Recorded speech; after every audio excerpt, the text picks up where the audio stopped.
Écoutez-moi très bien. Hey, on won't be wounded. On yota do ajamuwe. Minko ono wadi hang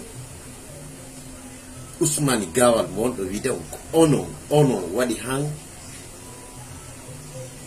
mi iwri e bawma ko mi yidi mo suteni mo tawmi ndaro mi tawmi ko biddo gorko sujo ono pusila par comment ça fait 2 ans hido yalla min ko bay ko Ousmane Gawal Diallo 2 ans do jokila do tonira lan et puis net dankele mom mi wayno dendu de 2 ans duubi didi e ko fami har me yow dal depuis que j'ai une décision il faut le laisser, vous comprenez, mais voilà.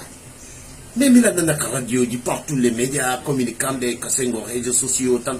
Monsieur Bailo, quand tu es pas avec Ousmane Gawal Diallo, je suis actuellement, depuis quand il y a une décision, en décidant, on y a dans faut toniri moka bonoru, longito, faut bien d'accord bonoru. Voilà, vous comprenez.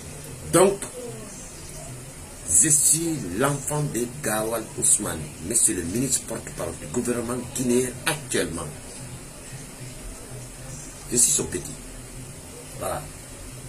Je suis 100% de Ousmane Gawal Diallo. Et puis, déjà, on voilà, il est meilleur que puis du coup, en famille. Johnny, on a wono bela wide. C'est le talent gainata, c'est le talent du manata, mais les joki laifu de médium. Ah, Johnny, bah, y'a hamen i, taka kono de meyo, de ko gonga sérieusement. Maintenant, mais dari position ko wate yultinde, il ruti da de kadibion, et onon, katitigon, voilà, haray ko kono me jamfani c'est le kon, mais c'est le jamfine, ah, déjà compris dans le jamfine, par comment? Là, bidé le hidden gagno.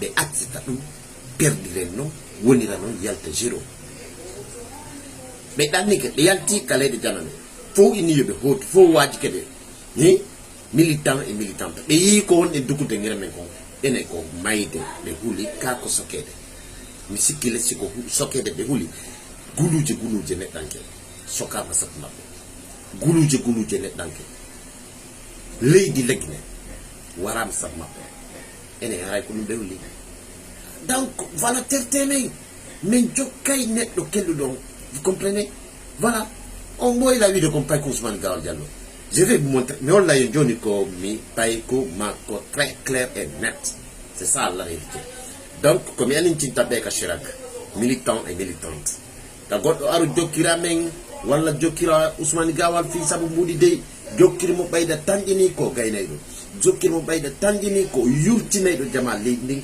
ko yurtinayɗo ko waɗayɗo ko ƴettayɗo projet société IFDG on ɗum ɗo gollitire sengo leydi ndin heɓen ɓantal heɓen nafoore e sengo leydi meɗen ndin développement heɓo haqqiji meɗen min teddine leñol meɗen gol surtout ɗo gandi ko ari kon ɓe ko gol ɓurte tuusede kono feeno hande alhamdulillah rabbil alamin hiɗen daɗi buy no daɗi no dandi feendo sayɗo e mi ala junnin ɓe konnguɗe ɗin haqqiji meɗen ndin koye ɓeydu ɗum dartanagol foole mono fala dow ndey vive Chirac IFDG vive monsieur Lamarana Petit Diallo depuis la France je vous remercie.